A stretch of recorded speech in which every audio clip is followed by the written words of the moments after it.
काटते हैं और अगर हम इनके डायरेक्ट कंद लगाते हैं तो चूना पानी से करेंगे। तो चूना पानी और ये दोनों ड्राई उसके लिए ट्रीटमेंट है। इसके लिए जो मॉइस्चराइज सीड्स होते हैं, और जो सीड्स ड्राई होते हैं बेसिकली, जैसे ये सारे सीड्स ड्राई है ना, सूखे बीज कहलाते हैं। तो इसमें वेजिटेबल भी, ग्रेन्स भी, पल्सेस भी, मिलेट्स भी है ना, और तुम्हारा फ्रूट्स भी सब आ जाएंगे जो भी ड्राई सीड्स होंगे। तो उनकी ट्रीटमेंट के लिए अपन क्या करते हैं ना, 2 लीटर गौमूत्र लेते हैं, 250 ग्राम धनिया का पाउडर लेते हैं, और 250 ग्राम हम रेड चिली पाउडर लेते हैं। ठीक है, ये बहुत 10-15 सालों तक लगातार काम करने के बाद ये फार्मूला अपन ने बनाया।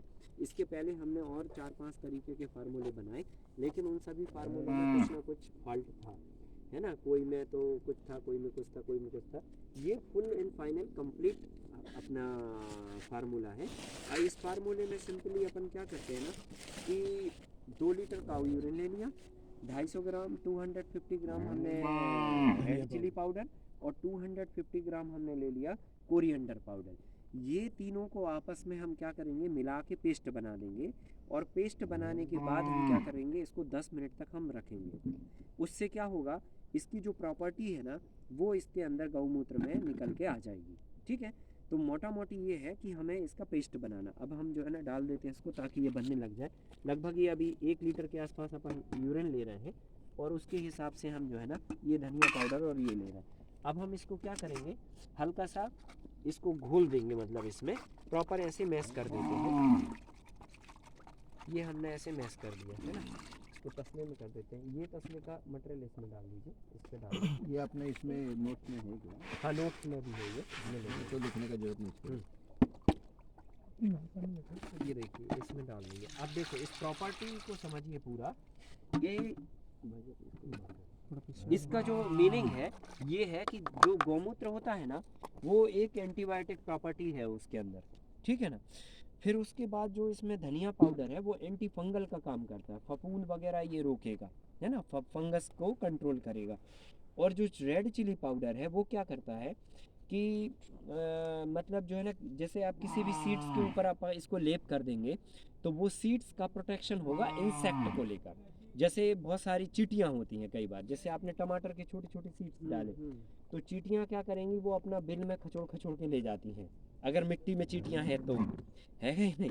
तो हम वेट करेंगे कि भाई वो अब उगेंगे, और पता चला चींटियां सारे बिल में ले गई और खा लिया उन्हें, है ना। फिर कई बार चींटा ले जाते हैं। फिर दीमक, टर्माइट अगर मिट्टी में है तो टर्माइट भी सीड्स को खा जाती है। फिर उसके बाद कई जगह पे ऐसा होता है, सुअर खा गए, मोर खा गए, पक्षी खा गए, है ना, ऐसे भी होता है।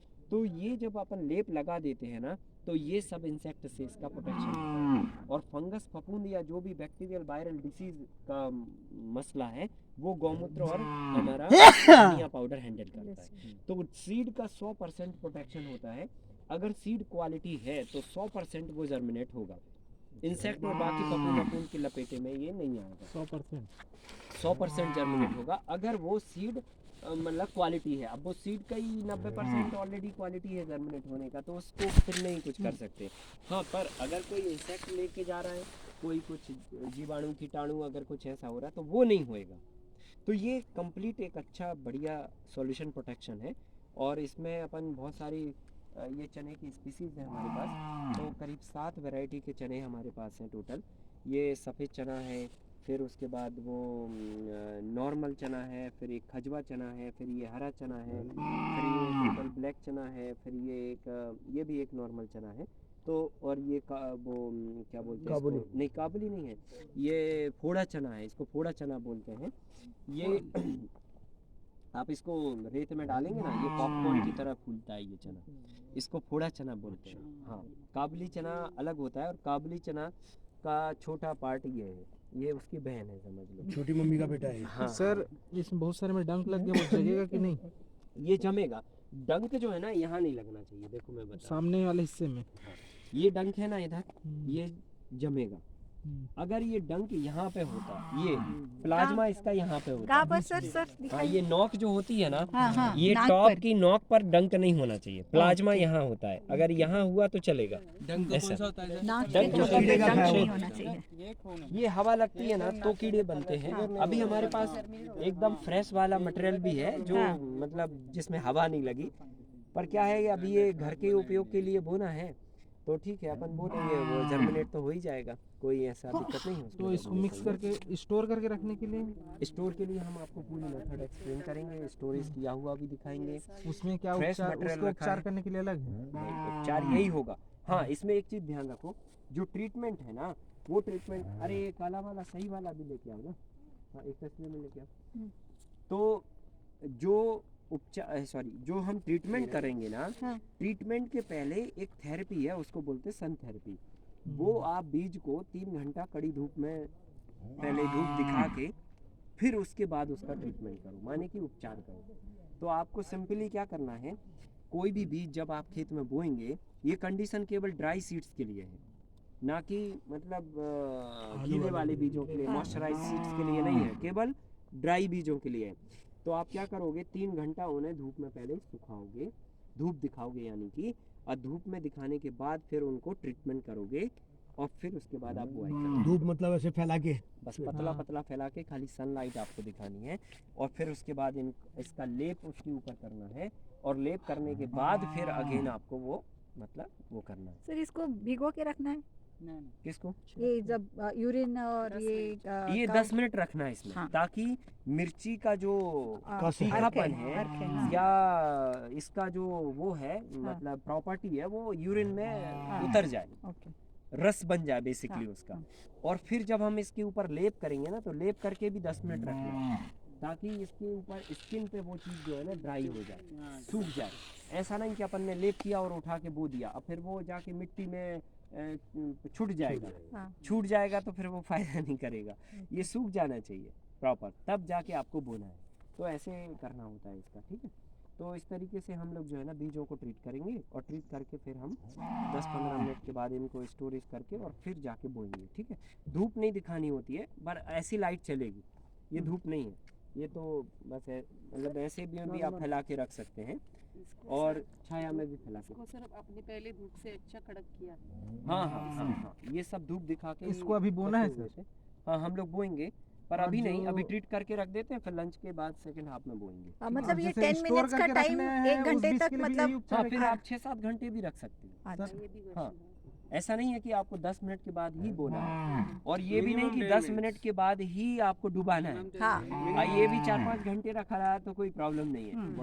हाँ, पर ऐसा ना हो कि ये भिगो के फिर हम किसी की शादी में चले जाएं या फिर हम घर में शादी में लग जाए, ऐसे नहीं करना है ना, क्योंकि वो फिर 2-4 दिन का काम है। सर ये ना, ये मैक्सिमम आप 2 डेज 3 डेज तक स्टोरेज कर सकते हैं। जैसे बीज स्टोर करके रखना है, उसके लिए भी सेम प्रोसेस है क्या? ना ना नहीं, वो स्टोरेज का अलग है, ये ट्रीटमेंट का प्रोसेस ये तो उगाने का है, हाँ। उगाने का सिर्फ ट्रीटमेंट उगाने है। के लिए, सिर्फ मुझे लगा उगाने एक के खाने के लिए। 3 days, within 3 देखो, days ये हमारा स्टोरेज वाला है, इसमें एक डंकी नहीं है, बराबर ना। हम्म। अभी क्या होता है, जैसे हमने निकाला मटेरियल, बराबर, और निकालने के बाद थोड़ा बच गया, बोरी में डाल दिया, तो वो मॉइस्चर जाएगा, कीड़े तो घूम ही रहे हैं ना उन्हें खाने के लिए, तो वो फिर कीड़े लग जाते हैं। तो स्टोरेज हम लोग जो रखते हैं ना, वो एयर टाइट पैक करके रखते हैं, वो आपको दिखाएंगे, समझाएंगे। ऐसे हर एक मटेरियल के अंदर ये है। तो स्टोरेज में जो रखा रहता है ना, वो ख़राब नहीं होता हमारा मटेरियल। हवा लगती है ना तो 100% ख़राब हो जाता है। तो अब जो ये हो गया, अभी ये बिकने में तो जाएगा नहीं, तो इसको खुद यूज़ कर लेते बोने में, और ये पता है कि वो जर्मिनेट हो गई होगा। आपको भी यही करना चाहिए, है ना। अगर मान के चलो B क्लास C क्लास का कोई मटेरियल है, तो वो आप घर में मिट्टी में डाल के उसको यूज़ कर लो, पेड़ बन जाएगा, नया हो जाएगा। ये गेहूं में भी ऐसा ही होगा? कितने मात्रा गेहूं के में लिए भी सर? ऐसा और ही होगा। जैसे ये कितने के लिए बना है? ये लगभग आधा एकड़ के लिए बन गया। आधा एकड़? हाँ, के लिए? 1 एकड़ के लिए 2 लीटर 250 का कॉम्बिनेशन 1 एकड़ के सीड्स के लिए है ना। फिर आपको अगर कम बोना है तो कम बना लो, और अगर ज़्यादा मतलब वो करना है तो ज़्यादा बना लो, ठीक है। हाफ एकड़ में कितना बीज जाएगा सर, क्वांटिटी? चने का 12-15 किलो के आसपास। है ना। ये उनका ऐसे अलग अलग वैरायटी का अलग अलग होता है, ठीक है कि नहीं। ऐसे काले चने का मार्केट है क्या? मार्केट सब चीज़ का है, जिसका नहीं होगा बना देंगे अपन है कि नहीं। काला चना का भी देखा तो पहली हरा बार भी ही नहीं देखा। देखा। हरा तो देखा है। हरा देखा है। सर इनके टेस्ट में डिफरेंस है? अपने यहाँ तो चना काला हुआ मतलब खराब। अब एक काम करो, ट्रीटमेंट करो, है ना। पहले नंबर सर इनके हमारे यहाँ ना टेस्ट में डिफरेंस है? 8 दिन का दूध देते हैं। खाया है किसी ने? नहीं खाया है किसी कौन ने? सा? ये वाले टाइट अलग कुछ नहीं होता। मैं क्या पूछ रही हूँ? नहीं, काबुली का बड़ा वाला इसकी ये बड़ी मंगाने मम्मी बोला का बेटा तुम्हारा- जो है वो तो खाया है, कोई दिक्कत नहीं। ये छोटी मम्मी का बेटा है। और तिरफळ ये ना, देसी तिरफळ होगा। पता ते का म्हणाले माहिती का, उद्या वो तुम्हाला डालते खिलवतो हैं, म्हणजे तिरफळ तुम्हाला डालते कळेल. अच्छा, हैं। हाँ, तिरफळ पता है सर आपको? हाँ हाँ हाँ, पता है। वो डालते हैं। हम्म। वो उस कीड़े से ना, वो मोटा मोटा कीड़ा रहता है जो समझ गए। चावल वो में नहीं भी आता है। हाँ साथ हाँ में। हाँ, So सोन उससे कीड़ा। बचा रहता है। बरड बरड सोनकीड़ा। माहिती नहीं, बरड समझ बोलते हैं। पर ये पता है ना, ये सॉल्यूशन आप बनाइए ना, ये हाँ। कॉमन है और बहुत एक्सीलेंट है। अभी हम इस पे 4 साल से काम कर रहे हैं ना, इसके बहुत अच्छे परिणाम हैं। आप ये ट्रीटमेंट करके ही आप फसल बोइए, है ना। क्या चीज़ वो हाँ ये दाल का होगा।